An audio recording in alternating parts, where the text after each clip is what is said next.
So you've got through to the interview stage, great. Now it's time to prepare for those all-important questions. And in this video, we're focusing on the competency-based, or what they call the behavioural question sets.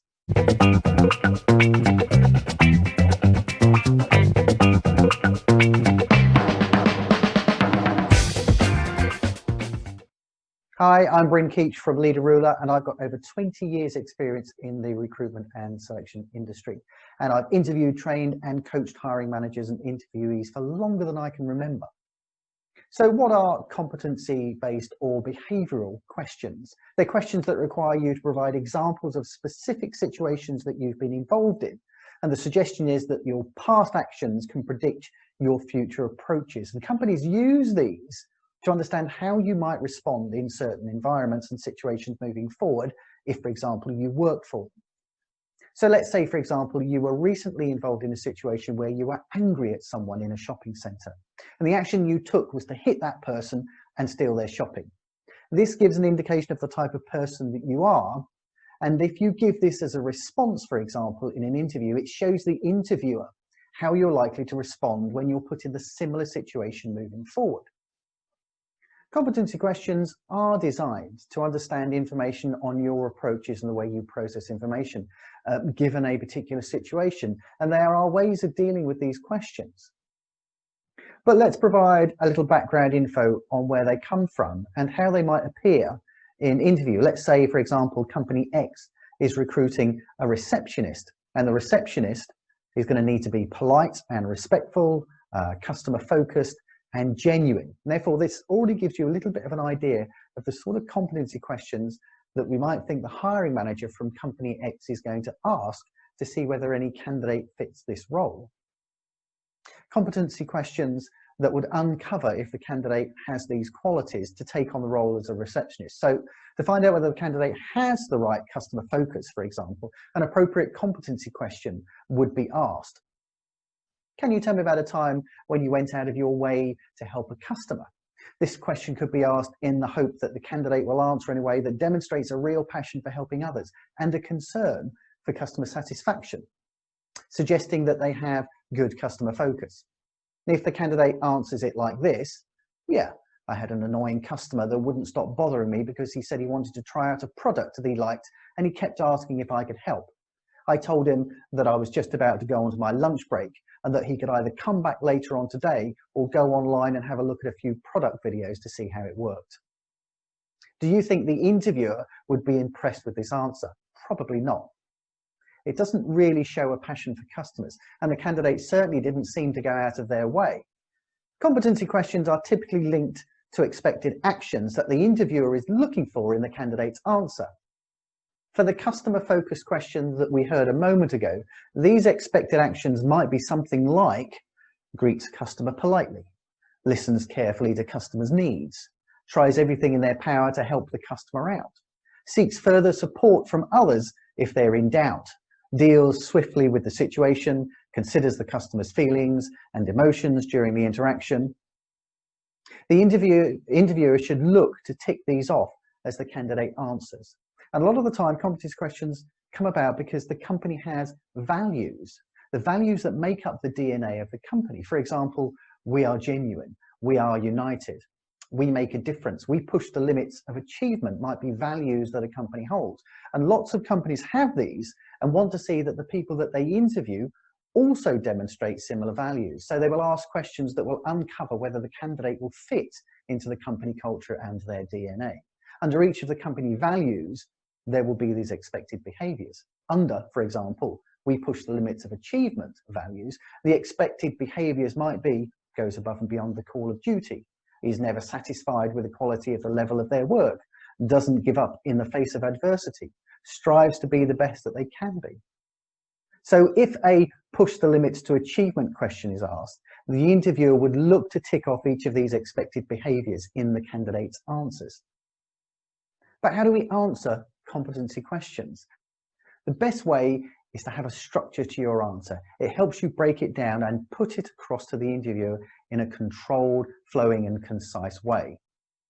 There are many acronyms used for structuring your competency answers, but typically they will be something like CAR, context, action, results. More commonly, is STAR, situation, task, action, results. The situation needs to be a brief overview of what's going on. Perhaps it needs to be 1 or 2 sentences to set the scene of the situation that you're talking about. The task also needs to be brief, and it's a brief overview of what your task was to deal with this situation. Actions is where the majority of your detail needs to be, because you're explaining what it was that you did to deal with the situation. And the results can also be brief, a brief overview of the results of the actions that you took. Here's an example.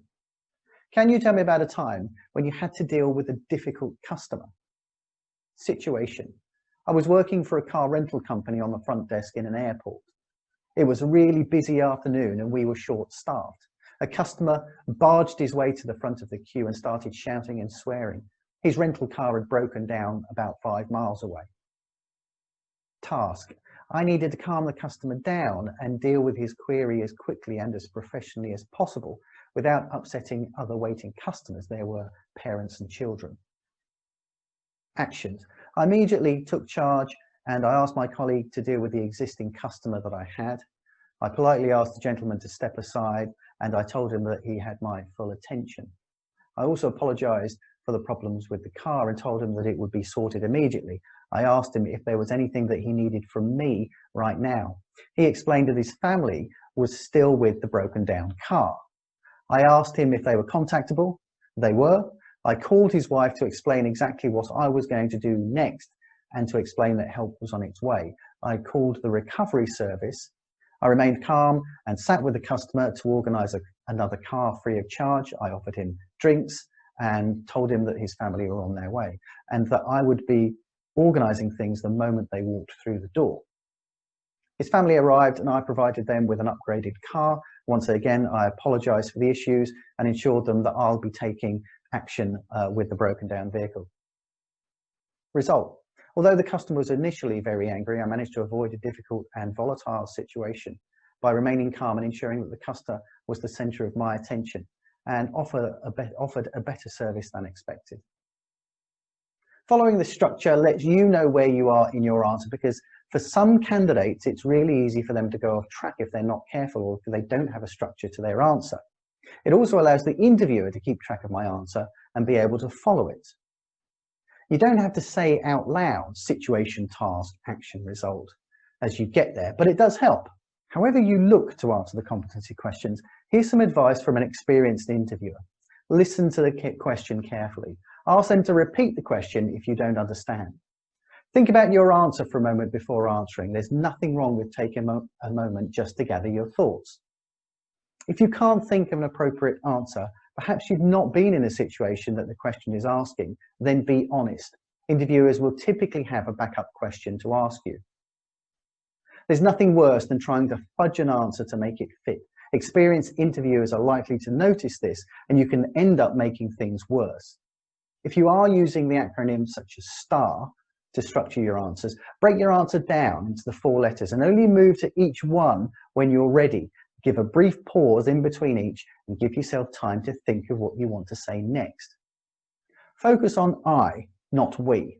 Too many times in interview, I've had to ask candidates to stop halfway through their answer. I've needed them to stop explaining what actions they took as a group and focus on what their contribution was. Them, no one else. I can't rate someone's answer if they're not talking about the actions that they took individually themselves. Give me an example of when you've had to deal with tight deadlines. Well, I was working in a small team. We had less than 2 days before a deadline, but the project was nowhere near completion. We got together at a meeting and discussed the options and agreed that we'd talk to the most senior stakeholder. We arranged a meeting with her and we prepared some slides to show progress so far and what our actions would be to bring the project back on track. My next question would typically be, so what exactly was your involvement? Now, this can be embarrassing and distracting for candidates, and they usually find it difficult to recover and get back to their train of thought. So remember, always think I, not we, in your answer. Well, I hope that's helpful. Feel free to comment or ask any questions in the section below. And as always, why not subscribe for more content on top tips for better CV writing and interview performance. Thanks for watching.